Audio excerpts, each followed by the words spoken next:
Bingung. Ayo di bahasa. TV. Assalamualaikum warahmatullahi wabarakatuh. Di sini kelompok kami akan menjelaskan sistem data mining berbasis web untuk apa aja. Ulang. Assalamualaikum warahmatullahi wabarakatuh. Di sini kelompok kami akan menjelaskan sistem data mining berbasis web dengan kode Igniter 4. Judul presentasi kita kali ini yaitu analisis data segmentasi dasar data menggunakan algoritma data mining dalam aplikasi web. Aplikasi ini adalah sebuah sistem mining berbasis web yang dikembangkan menggunakan framework PHP kode Igniter 4. Tujuannya adalah untuk mendemonstrasikan penerapan dua algoritma, data mining klasik, algoritma asosiasi a priori, dan algoritma pengelompokan Keyman dalam lingkungan yang interaktif dan mudah digunakan. Tujuan aplikasi ini yaitu menyediakan platform web untuk mengunggah dan menganalisis dataset.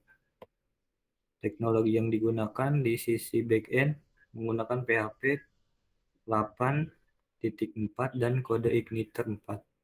Front-end-nya menggunakan HTML5, CSS3, Bootstrap 5, JavaScript menggunakan Vanilla.js. Database-nya menggunakan MySQL, Composer, dan lingkungan servernya menggunakan XAMPP. Fitur aplikasi ini memiliki beberapa fitur utama yaitu satu sistem autentikasi pengguna, login dan register. Tujuannya mengamankan akses ke fitur analisis data, memastikan hanya pengguna terdaftar yang dapat melakukan analisis. Cara kerjanya yaitu registrasi akun. Pengguna dapat mendaftarkan dengan email dan password. Password disimpan dalam bentuk hash menggunakan password hash untuk keamanan. Login pengguna terdaftar dapat masuk menggunakan email dan password yang mereka daftarkan sebelumnya. Lalu manajemen sesi. Setelah login, status pengguna disimpan dalam sesi kode Igniter, memungkinkan navigasi ke halaman terproteksi. Selanjutnya, analisis data pembelian dengan algoritma a priori. Tujuan dari algoritma ini yaitu menemukan hubungan atau pola asosiasi yang sering muncul dalam data transaksional, misalnya item yang sering dibeli bersamaan di toko. Fungsionalitasnya: 1. Unggah data transaksi. Pengguna dapat mengunggah file dalam format CSV atau TXT. Input parameter. Pengguna dapat menentukan nilai minimum support dan minimum confidence. Tampilan hasil. Menampilkan hasil, frequency item, kumpulan item yang sering muncul, dan asosiasi rules atau aturan jika A maka B dalam format tabel yang mudah dibaca, beserta nilai support, confidence, dan leaf-nya. Kedua, pengelompokan data dengan algoritma Keyman. Tujuan dari algoritma ini yaitu mengelompokkan data numbrik ke dalam klaster-klaster berdasarkan kemiripan karakteristik, tanpa kategori yang sudah ditentukan sebelumnya, berguna untuk disegmentasi pelanggan dan pengelompokan dokumen. Cara kerjanya yaitu unggah data dalam bentuk numbrik.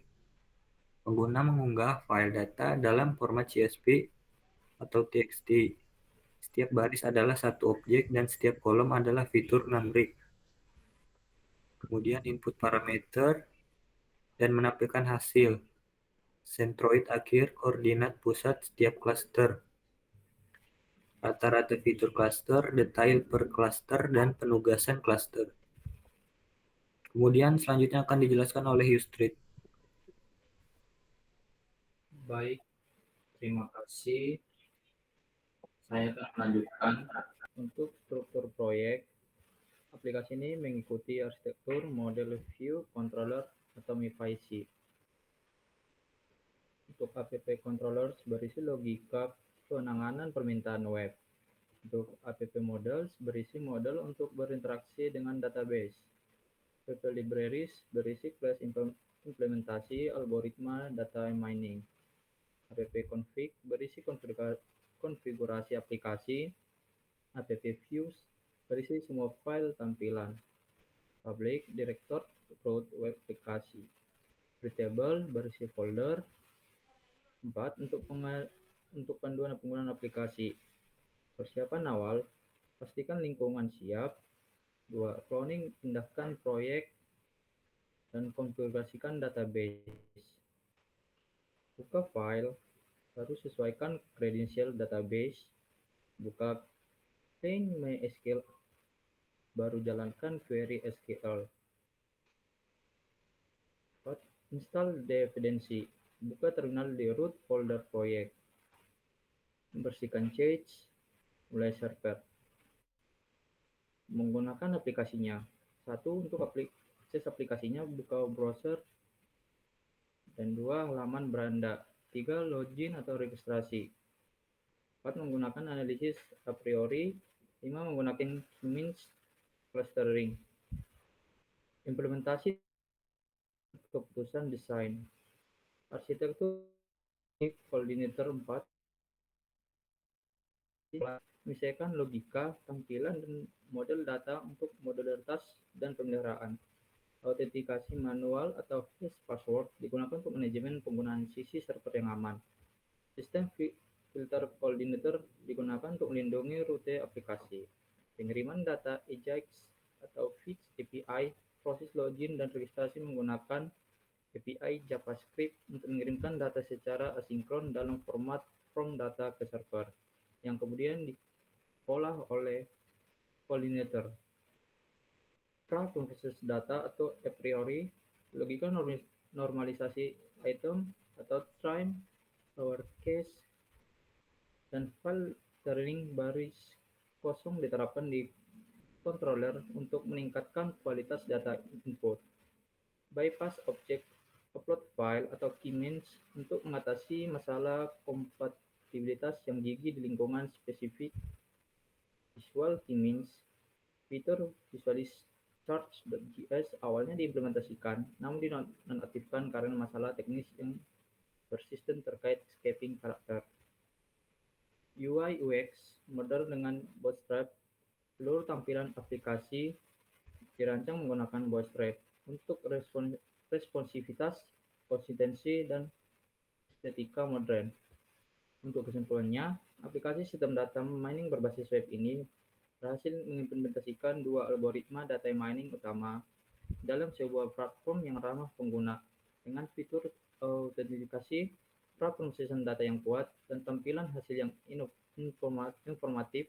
Aplikasi ini menyediakan alat dasar yang efektif untuk menemukan wawasan dari data.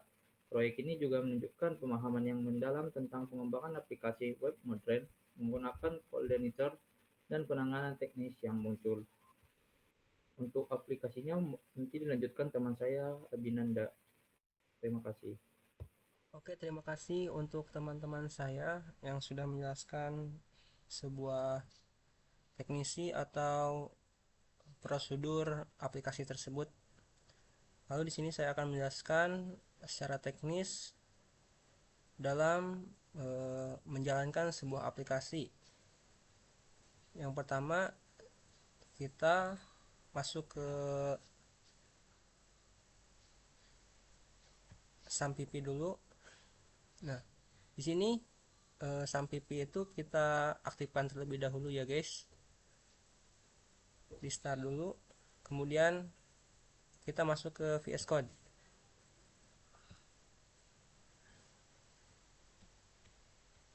Lalu kita klik titik 3, klik terminal, klik new terminal.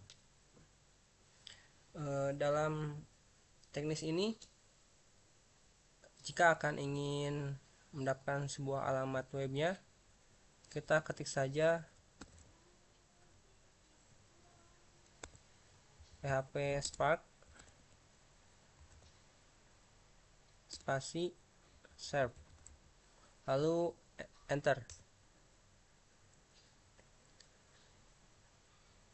Nah, di sini muncul sebuah alamat di mana alamat tersebut dapat digunakan untuk membuka sebuah aplikasi web data mining. Kita blok, lalu kita copy. Setelah itu kita masuk ke browser. Kita tempel saja di sini, lalu enter. Nah, aplikasi tersebut sudah jalan dan tampil di layar sebuah aplikasi di mana aplikasi ini mengolah data mining ya. Aplikasi yang dinamakan a priori analysis. Jika ingin login terlebih dahulu, kita pertama daftar, klik daftar di sini. Jika belum punya akun, kita daftar di sini. Klik daftar di sini. Lalu kita masukkan alamat email yang akan kita buat.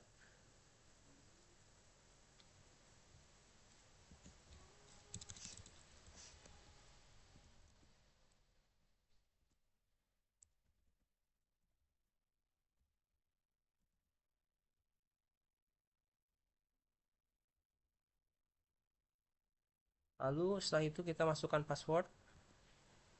Masukkan password 2 kali ya, untuk mengkonfirmasi password tersebut. Lalu klik daftar. Oh, password tidak cocok. Berarti ada kesalahan dari password tersebut.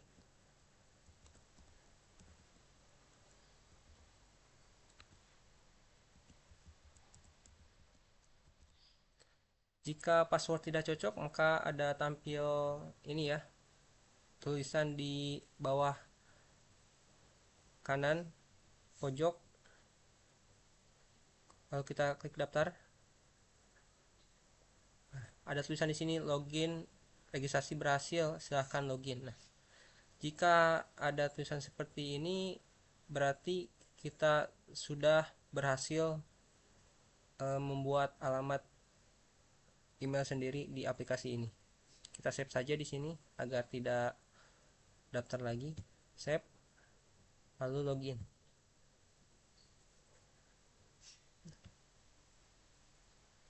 Dari aplikasi ini kita bisa mengunggah data sebuah transaksi ya untuk a priori. Kita masukkan saja filenya.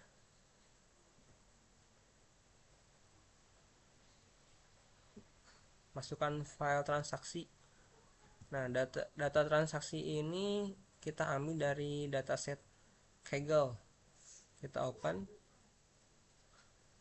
Setelah itu kita proses a priori. Nah,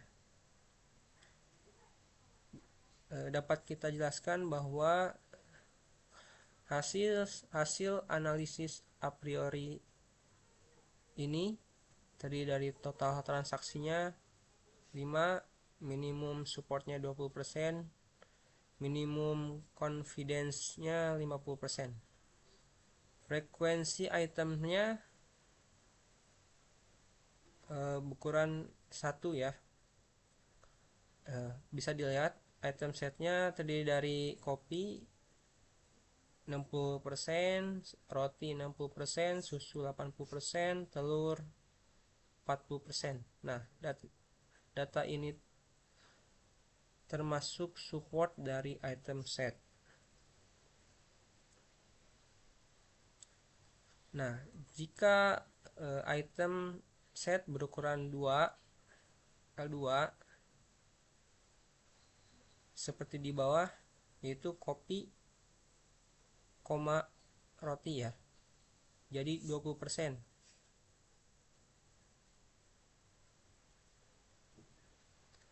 Kopi dan susu jadi 40%. Item set berukuran 3 atau L3 yaitu dapat menggabungkan antara 3 item, kopi, susu, telur, jadi supportnya 20%, dan roti, susu, telur jadi 20%. Dari item set ini dapat hanya berukuran 3 saja, belum bisa untuk berukuran 4. Nah, jika berukuran 1, itemnya 1. Jika berukuran 2, itemnya 2. Seperti kopi ditambah roti ya, di 20%.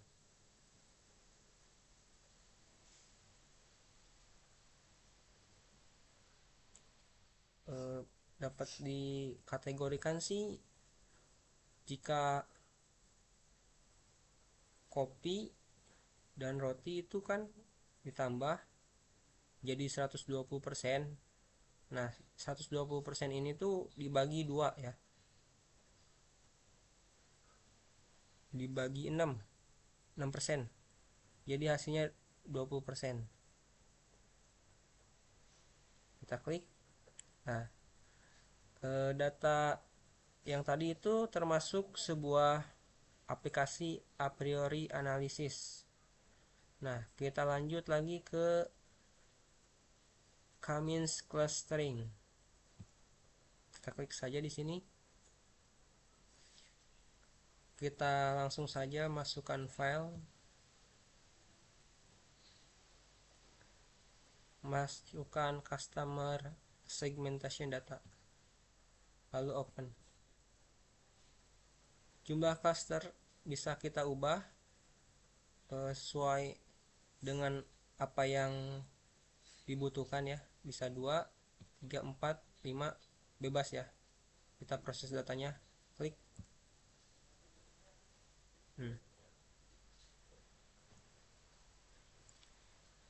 Tertampil hasil K-means clustering K sama dengan 5. Centroid akhirnya, centroid koordinat. Rata-rata fitur clusternya NA ya. Detail data per cluster. Ada 17 data point yang di sini tampil. Karena kita tadi mengisinya 4, ini jumlahnya juga ada 4. Fitur pertama 1386.28. Fitur 2-nya 23, fitur 3-nya 14. Cluster 1 35 data point. Nah, di sini datanya ada 35 poin ya. Fitur pertama 1586,99, fitur 2 27, fitur 3 10.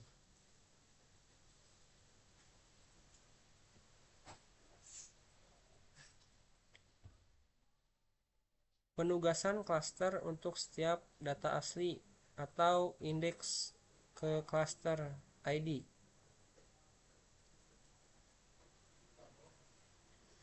Bisa kita lihat data indeksnya 0, clusternya 1. Jika data indeksnya 1, clusternya 2. Jika data indeksnya 2, clusternya 0. Bisa dilihat ya, seperti ini.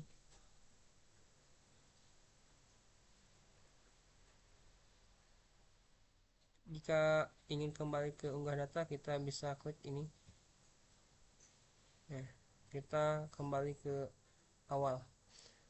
Nah, dari pembuatan aplikasi data mining ini kita menggunakan algoritma K-mean dan a priori ya. Dari data mining ini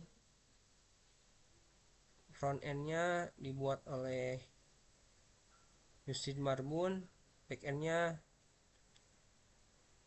Rio Widodo, dan saya membuat algoritma sekaligus keduanya.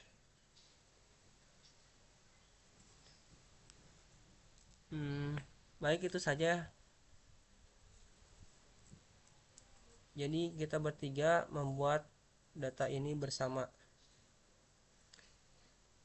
Baik, itu saja yang bisa kita sampaikan. Kurang lebihnya mohon maaf. Wassalamualaikum warahmatullahi wabarakatuh.